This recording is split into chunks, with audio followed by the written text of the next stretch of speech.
സാരി കൊണ്ട് budget friendly ആയിട്ട് നമുക്കൊരു എൻഗേജ്മെൻറ്റ് ധാവണി ചെയ്താലോ? ഒന്നേ ചെയ്യേണ്ടി വന്നുള്ളൂ അവർക്ക്.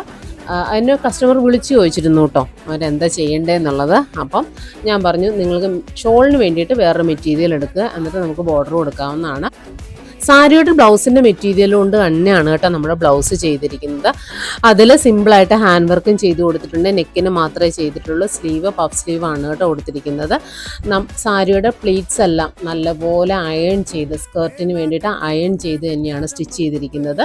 അതിൽ കൺസീൽഡ് ഹുക്കും കൺസീൽഡ് സിബും വെച്ച് കൊടുത്തിട്ടുണ്ട്.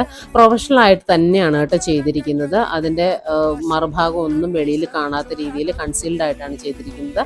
നമ്മുടെ ഷോളിന് വേണ്ടിയിട്ട് സാരിയുടെ മുകൾ ഭാഗത്ത് കട്ട് ചെയ്ത് പോരുന്ന പോർഷൻ രണ്ടായിട്ട് ഭാഗിച്ചതിന് ശേഷം നമ്മുടെ ഷോളിന് ബോർഡർ കൊടുത്തിട്ടുണ്ട്. മുന്താണി രണ്ടായിട്ട് ഡിവൈഡ് ചെയ്ത ശേഷം ധാവണിക്ക് രണ്ട് എൻഡിലും കൊടുത്തിട്ടുണ്ട്.